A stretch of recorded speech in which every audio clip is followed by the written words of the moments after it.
get into it.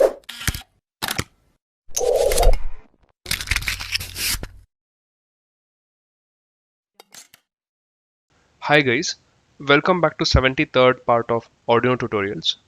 So in today's video, we'll work on one more interesting component, load cell.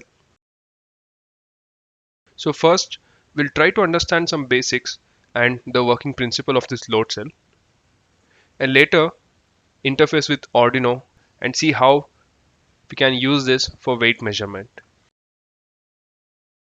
A load cell is a device that converts mechanical force or weight or tension into electrical signals. So in order to measure the tension or the mechanical force, this load cell internally comes with strain gauges,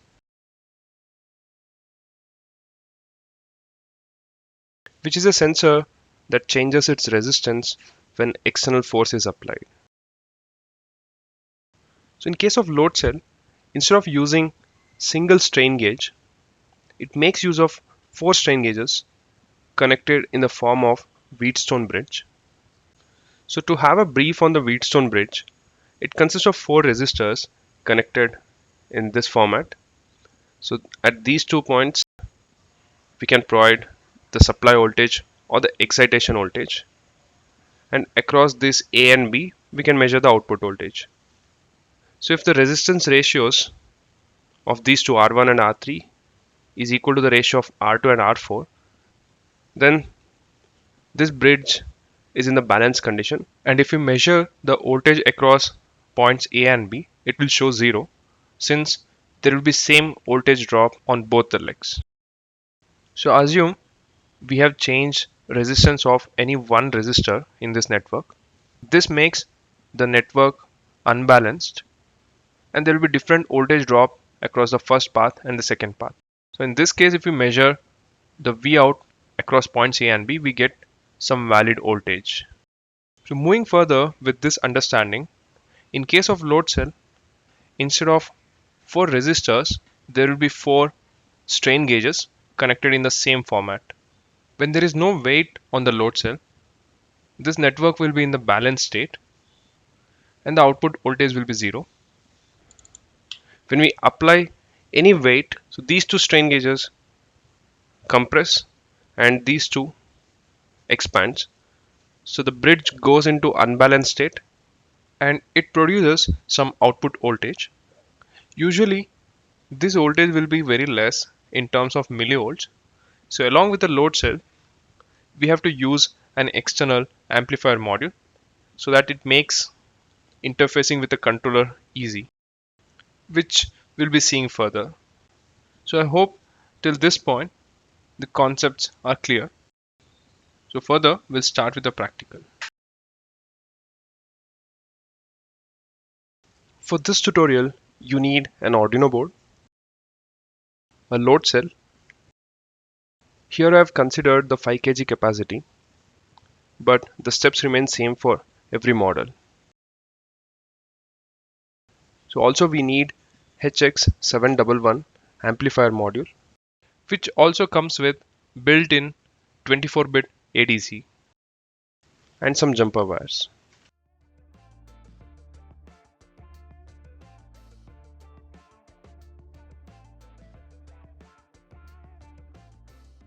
I purchased all these project components from flyrobo.in. They have very huge collection of components and the prices are also reasonable compared to other platforms. Make sure you explore their products. I'll leave the link in the description box. Moving on to the connections. First, on the HX711 module, the VCC and ground connects to Arduino 5 volts and ground. The serial clock input SCK and the DT or the data output connects to Arduino digital pins 2 and 3. So next, from the load cell, we have to figure out the wires coming out. So considering the Wheatstone network we discussed earlier, red and black are excitation inputs for providing the power supply. And using green and white, we can measure the output voltage difference.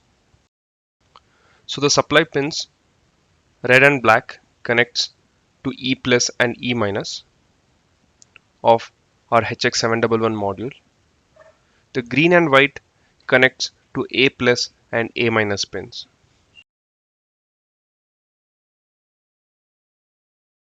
That's on the connections. You can get the circuit link in the description box. So moving on to the coding, here there are two ways to write code for this module. One is without using any standard library for HX711, and second one is using the library. So I'll just give a brief how the actual logic looks without the library. So as we know, this HX711 module amplifies the small voltage of the load cell, and with this built-in ADC, it converts the voltage into 24 bits digital data. So in the code, you have to trigger 24 times clock signal on serial clock input, and for every clock trigger, the module outputs every bit on D out pin. So you have to collect all the 24 bits, and using shift operator, you have to store it on single variable. So in order to make the code simple, easy for different projects, we'll be going with the library approach. So first we'll try to install the required library. So make sure you have internet connection, and in the Arduino IDE, go to Sketch, include library, manage libraries, and search for HX711.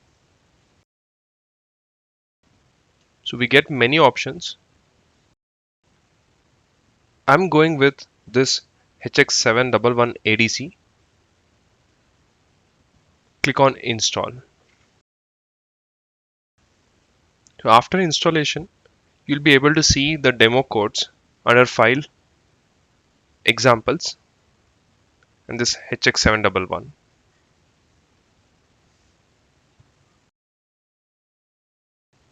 So using the same library, I have kept the code already ready.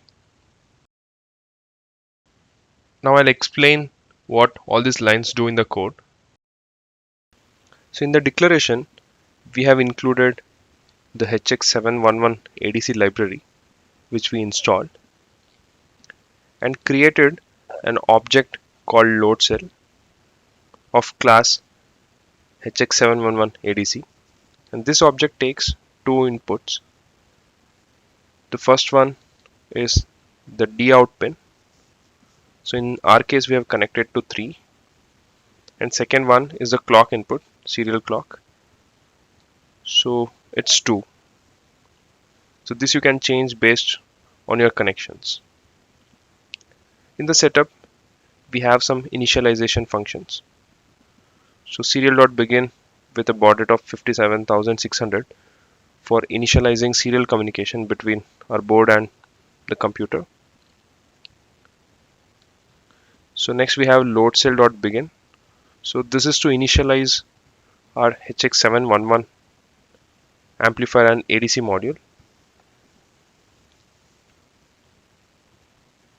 So load cell.start with argument of 1000. So as soon as this function is called, it takes 1000 milliseconds of time, read the default values coming from the load cell and consider it as a 0 point.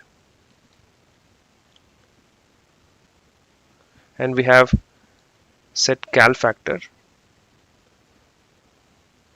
So this is the calibration value which you can use to make your output more accurate while converting the ADC values into weight in grams. So this we'll see practically later after uploading the code. And moving on to the loop, we have this update function. So internally this keep checking for the values from the HX711 module, and once the values are ready, it processes them. And using the get data function, we directly get the output in terms of grams, and we are printing the same value on the serial monitor, also with a unit. So this is how the code gets simple using this library. Now we'll upload this code and also try to calibrate our output with this value. So before we start with the testing, you need to make a setup like this. I have used 3 mm bolt nuts to mount the load cell on one end, and on the other end we can apply the load or the weight. Also ensure the arrow mark face downwards. I'll upload the code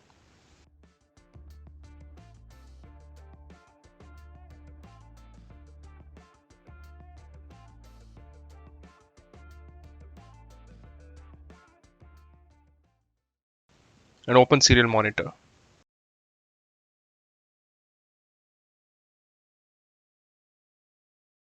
So now to calibrate this load cell, we need to consider any standard weight.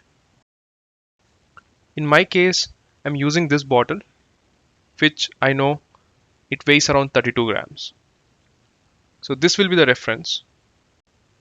So if I place this on the load cell, I'm getting around 28 grams, which is still far from the reference value. So now we'll change the calibration factor. Instead of 400, I'll just give 500 and upload the code.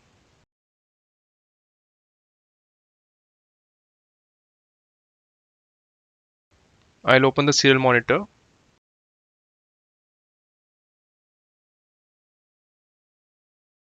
and keep the same object. So this time we are getting around 23 grams. So it got reduced even more. So this calibration value is not the correct one. So earlier it was 400. Now I'll go in the opposite direction. I'll make it 350. Upload the code.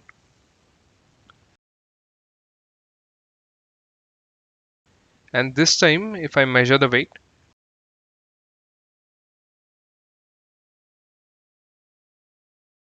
it's showing around 32 grams. So which is expected. And for my setup, this 350 is the calibration factor I can use.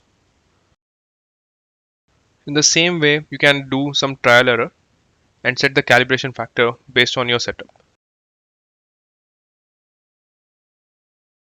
I tried with different objects and got almost the correct values.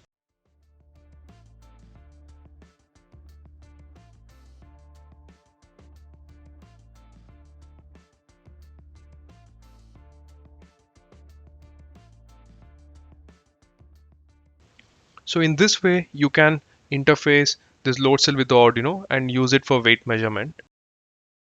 So that's all for this video. In my next video, we'll use the same concept and make an actual weighing machine project along with the reset to zero option. So stay tuned and make sure to subscribe. And for code and circuit diagram of this project, visit the link in the description box. Thank you for watching. We'll be back in the next one.